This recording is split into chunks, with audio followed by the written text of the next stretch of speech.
ఒక్కసారి కొమ్మూరి గోల్డ్ కి కాల్ చేయండి. తాకట్లో ఉన్న మీ బంగారాన్ని విడిపించి మార్కెట్ ప్రైస్ కి వాళ్ళు కొనుక్కుని మిగతా డబ్బులు మీకు ఇచ్చేస్తారు. హాయ్, వెల్కమ్ టు మనం టీవీ. మనం టీవీ ఉన్నది మన కోసం. నేను మీ జర్నలిస్ట్ మనోజ్. సో బంగారం ధరలు తగ్గుముఖం పట్టాయి.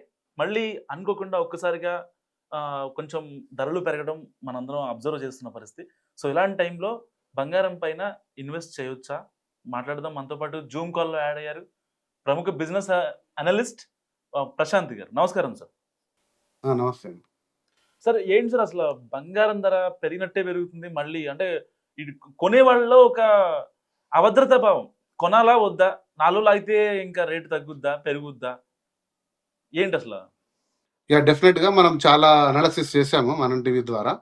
ప్రముఖంగా మీరు ఎప్పుడు కూడా నేను చెప్పేది ఒకటే అండి. మీరు నా వీడియోస్ ఏదైనా కూడా మనం టీవీ ద్వారా చూస్తే నేను చాలా స్పష్టంగా చెప్పాను. బంగారం కానీ సిల్వర్ కానీ మీరు ఈ రోజు అంచనా వేసుకొని చూసినా కూడా అదే పరిస్థితి ఉంది.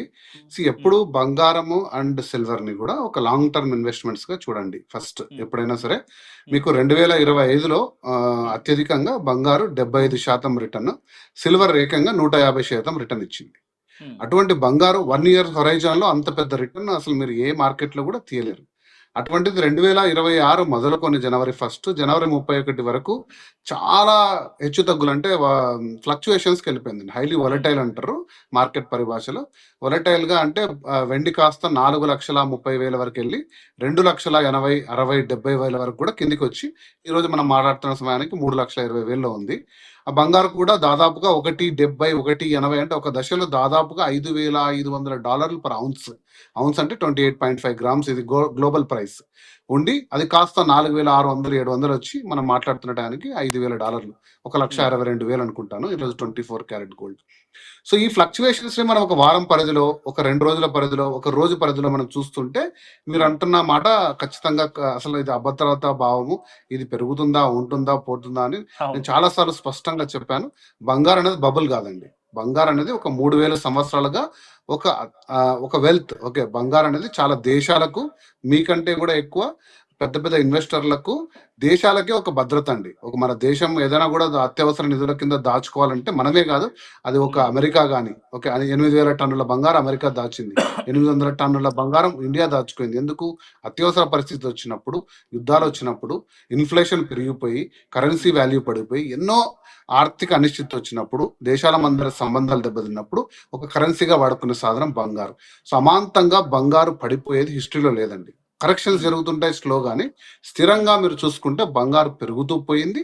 బట్ లాస్ట్ 2-3 years లో అత్యధికంగా రిటర్న్ ఇచ్చింది. ఆ ట్రెండ్ 2026లో కూడా కంటిన్యూ అవుతుంది. కాకపోతే కొంచెం ఓపిక్ గా మనము ఎంటర్ అయ్యేటప్పుడు కనీసం ఒక 1 year మనం ఈ మార్కెట్ లో ఉండేట్టు చూసి ఎంటర్ అయితే ఖచ్చితంగా బంగారు మంచిగా రిటర్న్ ఇచ్చే సాధనం అండి. ఇది పాయింట్ 1. ఇక్కడ బంగారం రేటు పెరగడం కావచ్చు, తగ్గడం కావచ్చు, కొనుగోళ్ల ప్రభావం ఏనంటారా ఈ ఎక్స్చేంజ్ లో భాగంగా పెరగడం కానీ తగ్గడం కానీ? చాలా మంచి క్వశ్చన్ అడిగారు. నేను కొంచెం వివరంగా చెప్తాను. ఇది బంగారు అనేది స్థిరంగా మీలాంటోళ్ళు నాలాంటోళ్ళు తీసుకెళ్లి ఒక 10 గ్రాములు, 20 గ్రాములు మన స్తోమతను బట్టి ఒక 50 గ్రాములు, 100 గ్రాములు కొనుక్కొని పెట్టుకున్నారు. ఏదైనా సరే అత్యవసర పరిస్థితికి, లేదా ఒక 6 నెలలకో, ఒక సంవత్సరానికో, 2 సంవత్సరాలకు దాన్ని వాడుకుందాం మనము, దాన్ని పెరుగుతాయి అనే ఒక భావంతో తెచ్చుకున్నాం. వాళ్ళందరూ కూడా బాగానే ఉన్నారండి. కానీ వీటి పైన మెటీరియలిస్టిక్ అబ్జెక్టివ్ తోటి ఇన్వెస్టర్లు ఎంటర్ అవుతారు. అంటే స్టాక్ మార్కెట్ లో ఈక్విటీ ట్రేడర్స్ అంటారు. వీళ్ళు ఏంటంటే ఏదైనా సరే ఒక హైయెస్ట్ రేట్, లోయెస్ట్ రేట్ ఉన్నప్పుడు దీన్ని ఎక్కువగా బై చేస్తారు. ఓకే, చేసి వాళ్ళకు ఒక టార్గెట్ ప్రైస్ లో డంప్ చేస్తారు. సో దీన్ని ప్రధానంగా మీరు మంత్ ఎండింగ్స్ లో చూడొచ్చు. ఇప్పుడు మొన్న కూడా వచ్చిన ఫ్లక్చుయేషన్ కూడా జనవరి 31 వచ్చి ఉంటది. పెద్ద డిప్. ఆ 2 రోజుల్లోనే బంగారు ఒక రోజు 8,000, ఒక రోజు 9,000 పడింది. సిల్వర్ కూడా ఒక రోజు 70,000, ఒక రోజు 60,000. సో వాళ్ళ టార్గెట్ రీట్ అయినాక డంప్ చేసిన తర్వాత మళ్ళీ లోయెస్ట్ ప్రైస్ లో ఇప్పుడు పానిక్ సెల్లర్స్ ఉంటారు. మీలాంటి వాళ్ళు నాలాంటి వాళ్ళు ఏమైపోతుందని బై చేస్తారు. మళ్ళీ దాన్ని వాళ్ళే కొంటారు. మళ్ళీ వాళ్ళు కొని ఆ డిమాండ్ కృత్రిమంగా పెరుగుతుంది. ఇందులో జరుగుతుందంతా పేపర్ ట్రేడింగ్. ఫిజికల్ గోల్డ్ ఎక్కడ కొనరు వీళ్ళు. ఈటీఎఫ్స్ లోనో, ఎంసీఎక్స్ అంటారు, కమాడిటీ ట్రేడింగ్స్ లోనో ఇన్వెస్ట్ చేస్తారు పెద్ద మొత్తంలో. దానికి బ్యాకింగ్ గోల్డ్ ఉండదు. అంటే అంత మొత్తం గోల్డ్ ఇమ్మంటే డెలివర్ చేసేది లేదు. ఎందుకంటే అంత ఫిజికల్ గోల్డ్ లేదు, అంత ఫిజికల్ సిల్వర్ లేదు. కానీ వీళ్ళు అమాంతంగా రేట్ పెంచి ఒక్కసారిగా మళ్ళీ డంప్ చేస్తారు. డంప్ చేసినప్పుడు మీలాంటి నాలంటి కూడా తీసుకెళ్లి ఫిజికల్ గోల్డ్, సిల్వర్ అమ్మేస్తారు. ఇది ఒక ట్రేడ్ పరిభాషలో ఇది ఒక పానిక్ సెల్లింగ్, పానిక్ బయింగ్ అంటారు. వాళ్ళు ప్రాఫిట్ బుక్ చేసుకొని వెళ్ళిపోతారు. సో ఇందులో సాధారణ ఇన్వెస్టర్ ఏంటంటే ఎవరైతే పానిక్ సెల్లింగ్, బయింగ్ చూసుకోకుండా కొంచెం తెలివితో పడినప్పుడు ఇంకొక కొంచెం తీసుకొని కొద్దిగా, అంటే నేను ఎప్పుడు చెప్తుంటాను, మార్కెట్లోకి ఒక 5 to 6 టైమ్స్ మీరు వెళ్ళండి. మీరు ఒక 100 గ్రామ్స్ కొనాలంటే కనీసం 25 grams into 4 times 6 months span లో వెళ్ళి తీసుకోండి. అప్పుడు మీకు ఖచ్చితంగా యావరేజ్ ప్రైస్ వస్తుంది. సో ఈ హెచ్చు తగ్గులు అనేది ఈ భారీ ఇన్వెస్టర్లు చేసిన స్కీమ్ కానీ, సో కొద్దిపాటి డాలర్ తర్వాత అమెరికాలో ఉన్న గవర్నర్ మార్పు, కొన్ని వాతావరణ పరిస్థితులు, కొన్ని అమెరికా మళ్ళీ బలపడుతుంది, కొత్త గవర్నర్ వచ్చాడు, డాలర్ బలపడుతుంది, గోల్డ్ సిల్వర్ అంత ఆశాజనకంగా ఉండవు అని ఒక స్పెక్యులేషన్ ఉన్న మాట వాస్తవమే. అందులో కొంచెం హెచ్చుతగ్గులు ఉన్నా కూడా ఎక్కువ శాతం ప్రాఫిట్ బుకింగ్ జరిగింది. అత్యధిక ప్రైస్ వెళ్ళి సిల్వర్, అత్యధిక ప్రైస్ ఏది గోల్డ్ అన్నాక ఈ హెడ్జ్ ఫండర్స్ ఉంటారు. అంటే ఇట్ నథింగ్ బట్ బెట్టింగ్ అండి. సో ఫ్యూచర్స్ అండ్ ఆపర్చునిటీస్ అంటారు మార్కెట్ భాషలో. ఒక ప్రైస్ వచ్చాక వాళ్ళు అమ్మేస్తారు. వాళ్ళ దగ్గర గోల్డ్ ఉండదు, సిల్వర్ ఉండదు, ఒక పేపర్ షేర్స్ ఉంటాయి. సో వీటన్నిటిని కూడా మీరు గ్రహించుకొని, వీటిని మీరు మనసులో పెట్టుకొని, మీరు ఫిజికల్ కానీ గోల్డ్ కానీ సిల్వర్ కొనుంటే నిశ్చింతంగా మీరు ఒక లాంగ్ టర్మ్ పర్స్పెక్టివ్ లో పెట్టుకోండి. ఈ మెటల్స్ ని బీట్ చేసేది దాదాపు ఏ కరెన్సీ లేదండి.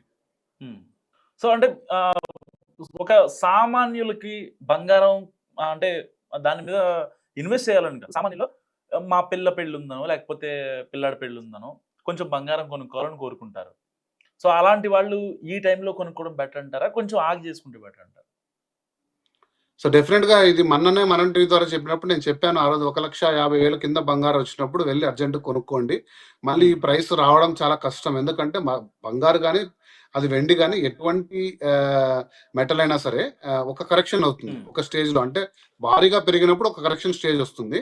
సో బంగారానికి కనీస మద్దతు, కనీస I would say minimum trading price అంటాము, అది 1,40,000 కంటే కిందికి పోదండి ఎప్పుడు బంగారం. ఒకవేళ ఆ స్థాయికి వచ్చిందంటే మీరు ఖచ్చితంగా కొనుక్కోండి. ఎందుకంటే అంతకంటే కిందికి రాదు. ఈ 60,000 వస్తుంది, 70,000 వస్తుందని స్పెక్యులేట్ చేస్తున్నవన్నీ కూడా అవాస్తవం. అది కేవలం థంబ్నెయిల్స్ కోసం పెట్టుకోవడం తప్ప ఎప్పటికీ బంగారం అంత కిందికి రాదు. మొత్తం తులం బంగారం 80,000కి వచ్చేసింది, ₹1,00,000. ఇవన్నీ థంబ్నెయిల్ కోసం అండి. ఇవన్నీ కూడా అసలు స్పెక్యులేషన్ లో లేదు. అంత పరిస్థితి వస్తే మనం కాదండి, మన దేశం కూడా చితికిపోతుంది. లాస్ట్ ఇయర్ 55 టన్నుల బంగారం కొనింది. సో మన దేశం దగ్గర 800 టన్నుల నిల్వ ఉంది. సో గోల్డ్ అంత డిప్ కావడం అనేది చరిత్రలో లేదండి. బట్ సిల్వర్ ఉంది. బట్ సిల్వర్ కూడా డిప్స్ అవుతున్నాయి, కానీ లాంగ్ రన్ లో సిల్వర్ కూడా అంతకంతకు పెరుగుతూ పోతుంది. మనం చూసాం సిల్వర్ కొన్ని డిమాండ్, ఇండస్ట్రియల్ డిమాండ్ అది ఇంకా పెరిగేదే కానీ తగ్గేది లేదు నెక్స్ట్ 10 years లో. సో కాబట్టి ట్రేడింగ్ లో కొంచెం జరుగుతున్న ఈ హికప్స్, కొంచెం ఫ్లక్చుయేషన్స్ ఉండొచ్చు, కానీ ఫిజికల్ సిల్వర్ కి, ఫిజికల్ గోల్డ్ ఖచ్చితంగా 2026లో ఖచ్చితంగా నేను చాలాసార్లు చెప్పాను, మంచి రిటర్న్స్ వస్తాయి. మీరు నిశ్చింతగా కొద్ది మొత్తంలో అంటే 4-5 సార్లు మార్కెట్లో ఎంటర్ అవుతూ పరిశీలిస్తూ పెరుగుతున్న వాతావరణం, తగ్గుతున్న వాతావరణం చూసుకుంటూ వెళ్ళండి. అండ్ ఇది కూడా ఒక గ్రోత్ అసెట్ కాకుండా ఇన్సూరెన్స్ అసెట్, అంటే మనకు ఏదైనా ఆపదలో కాపాడే వస్తువుగా మీ దగ్గర అనవసరంగా లేదా అతిగా ఉపయోగపడని ఏదైనా ఇన్వెస్ట్మెంట్ డబ్బులు ఉంటే దీంట్లో పెట్టండి. మీరు అప్పులు చేసి, వడ్డీలు చేసి, ఉన్న బంగారాన్ని తాకట్టు పెట్టి మళ్ళీ దాని మీద లోన్లు కొని మీరు ఏదో ఎమర్జెన్సీలో మళ్ళీ ఎప్పుడు పెరిగితే అమ్ముదామని చూసారంటే మీకు ఖచ్చితంగా కూడా నిరుత్సాహమే ఉంటుంది. అలా కాకుండా మీకున్న ₹100 సేవింగ్స్ లో ఒక 20%, 25% వరకు తీసుకొని బంగారాలను కొనుక్కొని ఒక 1 year 2 years తిరిగి చూసుకుంటే మీకు ఇచ్చిన అన్ని అసెట్స్ లో సమానంగా లేదా అంతకంటే ఎక్కువనే బంగారు ఖచ్చితంగా ఇస్తుంది. అది ఆల్వేస్ ఎ ప్రీషియస్ మెటల్ అండి. సరే, ఇప్పుడు ఐటీలో ఉన్న వాళ్ళు కావచ్చు, బిజినెస్లు చేసేవాళ్ళు కావచ్చు, అలాంటి వాళ్ళు ఏమనుకుంటారంటే మనం ఒక చోట డబ్బులు పెట్టాలి అంటే ఎదురు స్టాక్ మార్కెట్ కానీ, లేకపోతే ల్యాండ్ మీద కానీ, బంగారం మీద కానీ, దేని మీద అంటే ఒక్క రూపాయి ఎక్స్ట్రా ఏది దేని మీద వస్తుందో దాని మీద పెడతారు. జనరల్గా మన సైకాలజీ అలా ఉంటుంది. సో అలాంటి వాళ్ళు ఒక కేజీయో లేకపోతే ఒక 250 గ్రాములు, 100 గ్రాములు, 200 ఇలాంటి కొనుక్కోవాలంటే ఏది కరెక్ట్ టైం? అంటే ఇప్పుడు ఈ ఇయర్లో అనుకోకుండా అసలు ఎవరు ఎక్స్పెక్ట్ చేయని విధంగా బంగారం ధర కింద దిగింది. సో ఇప్పుడు మళ్ళీ ఏమైనా పీక్ మూమెంట్కి వెళ్ళే అవకాశం ఉందా? సో ఇలాంటి టైంలో బిజినెస్ చేసేవాళ్ళు ఇన్వెస్ట్ చేసుకునే ఛాన్స్ ఉందంటారా? చాలా మంచి ప్రశ్న. కొంచెం అంటే పెద్దగా మీరు కాంప్లికేటెడ్ అడిగారు, నేను బ్రేక్ డౌన్ చేస్తాను క్వశ్చన్స్ ని. ఫస్ట్ ప్రశ్న ఏంటంటే బంగారు అనేది డెఫినెట్ గా మీరు అన్నారు చూసారా, ఈ మెటీరియలిస్టిక్ అబ్జెక్టివ్స్ అంటే రూపాయి పెడితే ₹2 ఎప్పుడవుతుంది? అది రియల్ Exactly. ఎస్టేట్ మార్కెట్‌లో, షేర్ మార్కెట్‌లో ఇంకోటో ఇలాంటి ముదుపరులకు బంగారు, సిల్వర్ నేను కొనొద్దు అని చెప్తాను. మీరు ఆ ట్రేడ్‌లో ఇన్వాల్వ్ అయితే మీరు డిసప్పాయింట్ అవుతారు. ఓకే. మీరు స్థిరంగా రిటర్న్ ఆశించి ఒక మ్యూచువల్ ఫండ్స్‌లోనో, ఒక చిట్ ఫండ్స్‌లోనో, ఇంకొక స్థిరాస్తుల్లోనో స్థిరంగా రిటర్న్ అంటే కనీసం ఒక 24% మనకు రిటర్న్ వచ్చింది. ఒక ₹1,00,000 పెడితే ఒక 1,25,000 సంవత్సరానికి వస్తుందన్న ఆశతో 80% పెట్టుబడులు పెడతారండి ఇండియాలో. 20% మాత్రమే మన స్పెక్యులేటివ్ ట్రేడింగ్ చేస్తారు. వాళ్ళందరికి కూడా బంగారం అయితే నిశ్చింతంగా పెట్టుకోవచ్చు. మంచి రిటర్న్ ఇచ్చింది. లాస్ట్ ఇయర్ 75% ఇచ్చింది. ఇయర్ అంత ఇస్తుందని నేను చెప్పలేను కానీ మంచి రిటర్న్ స్టాక్ మార్కెట్స్ కంటే కూడా మ్యూచువల్ ఫండ్స్, ఎఫ్డీస్ కంటే కూడా మంచి రిటర్న్ వస్తుంది. ఇక రెండో విషయం మనం వచ్చిందంటే బంగారు షార్ట్ టర్మ్ కి తీసుకోవద్దండి. మీరు ఒక 6 నెలల్లో ఏదైనా అవసరం ఉంది, 3 నెలల్లో అవసరం ఉందంటే metals are not for your investment. Short term లో తీసుకునే సాధనమే కాదు, అసలు దాని జోలికి వెళ్ళొద్దండి. ఇక మూడో సాధనం బంగారు ఎంత మార్కెట్కి వెళ్తుంది అనేది విదేశీ పరిస్థితులు, అది మనం ఎవరు చెప్పలేమండి. ఇప్పుడు ట్రంప్ తీసుకున్న నిర్ణయం వల్ల లాస్ట్ 1 year లో డాలర్ అత్యంతంగా బలహీనపడింది. ఓకే. బాస్కెట్ ఆఫ్ కరెన్సీస్ లో అంటే మన రూపాయితో పోల్చొద్దండి, మన రూపాయితో పోలిస్తే డాలర్ బలంగా ఉంది. కానీ ప్రపంచ మార్కెట్ కరెన్సీలో డాలర్ బలహీనపడింది. తర్వాత ప్రపంచ దేశాల మధ్యలో సంబంధాలు దెబ్బతిన్నాయి. తర్వాత బ్రిక్స్ దేశాలు కూడా అమెరికా డాలర్ ని వెపనైజ్ చేయడము, బాండ్ ఈల్డ్స్ పెట్టుబడులను చూపించి ఆల్టర్నేట్ కరెన్సీ వైపు వెళ్ళడము. సో డాలర్ కంటే ప్రత్యామ్నాయం కావాలి అని బ్రిక్స్ దేశాలు, ప్రముఖంగా రష్యా, చైనా, మన ఇండియా, బ్రెజిల్ లాంటి దేశాలు అధికంగా కూడా బంగారు నిల్వలు చేసుకుంటూ బంగారు వాల్యూని పెంచుతూ డాలర్ యొక్క ఆధిపత్యం తగ్గించాలనే ఒక స్కీమ్ ఉంది. అది నెక్స్ట్ 4-5 years లో కూడా మారదండి. ఎందుకంటే అంతకంటే డాలర్ ని బీట్ చేసే కరెన్సీ ఇంకొకటి లేదు ప్రపంచంలో. కాబట్టి బంగారు ఖచ్చితంగా పడిపోయే సాధనం కాదు. స్థిరంగా నెక్స్ట్ 5 to 10 years లో మంచి రిటర్న్ ఇస్తుంది. ఈ ఇయర్ ఎండ్కి 250 వెళ్తుందా, 3 వెళ్తుందా అని మీరు స్పెక్యులేటివ్ క్వశ్చన్ అడిగితే నేను ఆన్సర్ చేయలేను. ఎందుకంటే 2026కి ఫోర్బ్స్ సంస్థ, గోల్డ్ మ్యాన్ సాక్స్ నాకంటే కొన్ని కోట్ల రెట్లు వనరులు, నాలెడ్జ్ ఉన్న సంస్థ $5,000 టార్గెట్ పెట్టుకుందండి 2026 డిసెంబర్కి. అటువంటి 5,000 కేవలం జనవరి 10 వారం రోజుల్లో చేరుకుంది. 4,500 నుంచి 5,000 వారంలో చేరుకొని 5,500కి వెళ్ళి గరిష్టంగా ఈరోజు 5,000 ఉంది. మరి what is the next target? 6,000 వెళ్తుందా, 5,500 వెళ్తుందా అంటే చెప్పలేం. కానీ బట్ స్థిరమైన రిటర్న్ ఇస్తుంది, అది మైండ్ లో పెట్టుకోండి. 2,50,000 వెళ్ళొచ్చు, చెప్పలేం. All possibilities there. ఇయర్ ఎండ్కి 250 వెళ్ళొచ్చు. కానీ 150, 140 దీనికంటే కింద పడదు అని 95% డేటా చెప్తుంది. అది మీరు మైండ్ లో పెట్టుకోండి. సో కాబట్టి మీరు ఆ మోడ్ లో మీరు ఇన్వెస్ట్మెంట్ చేస్తే మీకు ఆ క్వశ్చన్ రాదు. ఇక సిల్వర్ అంటారా, సిల్వర్ అనేది వొలటైల్ గా ఉంటది. నేను చెప్తున్నాను ఈరోజు 3.20 బహుశా మళ్ళీ 4 లక్షలు చేరొచ్చు. నాకున్న అంచనాలో త్వరలో 4 చేరొచ్చు. కానీ మీరు మళ్ళీ చూసారంటే అది మళ్ళీ 3కి రావచ్చు, 2.80కి రావచ్చు. ఈ వొలటాలిటీ ఎక్కువ ఉంటది. సో మీరు ఎన్ని రోజులు హోల్డ్ చేసుకుంటారు, ఎన్ని రోజులు పానిక్ చెయ్యరు, ఇటువంటి అనాలిసిస్లు చూసి డేటా తెలుసుకొని మీరు నాలెడ్జ్ పెంచుకొని ఫిజికల్ సిల్వర్ అండి. ఈ అమెజాన్ లో, ఫోన్ పేలో ఈ మధ్య తెగ కొనేస్తున్నారు 30,000కు సిల్వర్. కానీ వాడు డెలివర్ చేయడు, మీరు అక్కడే పెట్టుకుంటాడు. మళ్ళీ కావాలన్నప్పుడు అమ్ముకోండి అంటాడు. కానీ వాడు మీకు డెలివర్ అంటే కనీసం 10లో 2-3 ఫెయిల్డ్ డెలివర్ చేయడం, ఏదో కారణాల వల్ల ఫిజికల్ సిల్వర్ డెలివర్ చేయలేకున్నారు. ఎందుకంటే పేపర్ సిల్వర్ మీద ట్రేడింగ్ జరుగుతుంది, ఫిజికల్ లేదు.